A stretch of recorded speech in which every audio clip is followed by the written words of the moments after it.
নমস্কার, সবাই কেমন আছেন? আশা করি সবাই খুব ভালো আছেন। আমিও খুব ভালো আছি। তো চলুন প্রতিদিনের মতো আজকের ব্লগটা এখন থেকেই শুরু করি। উঠানে দুটো স্নেক প্লান্ট লাগাতে দারুণ লাগছে বেশ। আর এই গাছটাতেও খুব সুন্দর ফুল এসেছে আবার। তবে বেল পাতার গাছটা দেখুন একটু শুকিয়ে যাচ্ছে। সবেমাত্র বসানো হয়েছে, কিন্তু এই গরম মানে রোদের একটা তাপেই এরকম হয়ে যাচ্ছে। তবে সকালের দিকে আবার বেশ ঝলমলে লাগে, ফুটফুটে লাগে। যাই হোক, আজকে আরোহী দুপুরবেলা ভাত বাড়ছে। এখন বাজে প্রায় ১টার মতো। আজকে তেমন কিছু একটু রান্নাও করিনি। আজকে একটু কাঁকড়ানা ভাজা, পটল ভাজা আর মাছের ঝোল রান্না করেছি। আর আজকে সকালে যেহেতু আমি অল্প একটু পান্তা খেয়েছিলাম, তাই দুপুরে কিছুটা ভাত আরোহীর পাতে তুলে দিলাম। তবে আজকে ঝোলে শুধুই সবজি হয়ে গেছে। কচু থেকে শুরু করে একদম কুমড়ো ডগা অবধি শুধু সবজি দিয়েছি। বেশ খেতেও সুন্দর লাগবে নিশ্চয়ই। তবে সত্যি এরকম আরও একদিন করেছিলাম, ভালোই লাগছিল কুমড়ো ডগা দিয়ে। তবে সেদিনকে দিয়েছিলাম একটু ডালের বড়া। তবে আজকে মসুর ডালের বড়ি দিয়ে বানিয়েছি। তবে ঝোল ভাত খেতে আমার দারুণ লাগে। একটা কাঁচা পেঁয়াজও নিয়ে নিই। তবে আজকে আর নেব না, যেহেতু সকালে খেয়েছি তাই এখন আর খাবো না। ভাতটা খেয়ে উঠে মা একটু চাটনি পাঠিয়েছিল, সেই চাটনিটা খেতে ইচ্ছে করছে, তাই আঁটিটাই তুলে নিলাম আমের। আর ওইও খায় না, ওর বাবাও খাবে না, আমিই খাবো, তাই একটু রেখে দেবো রবিবারের জন্য। রবিবার চিকেন হলে না একটু চাটনি চাটনি করে মনটা শেষ পাতে, কিন্তু করে ওটা হয় না একার জন্য। আর আজকে যেহেতু ঘরে পাঁপড় ছিল, তাই খুব ইচ্ছে হলো যে চাটনিটা পাঁপড় ভাজা দিয়ে খেয়ে নিই। তবে আমের চাটনি থেকে আমড়ার চাটনিটা এখন দুর্দান্ত লাগবে, কারণ সবে সবে আমড়াগুলো উঠেছে একদম কচি। আর সর্ষে বাটা দিয়ে চাটনি খেতে দুর্দান্ত লাগে।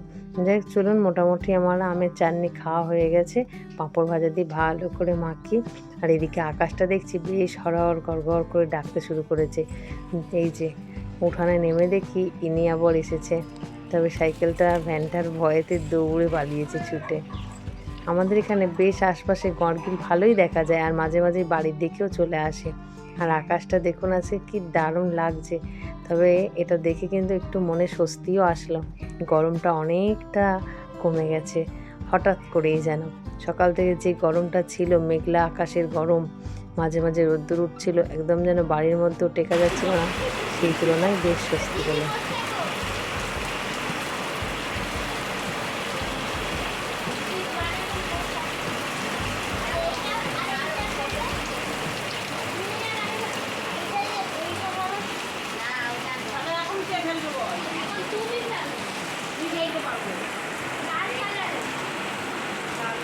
বৃষ্টিটা আসা মাত্রই আমি বাবুকে নিয়ে একটু ঘরের মধ্যে আছি, আর এরা এদিকে দেখুন ওনো খেলছে।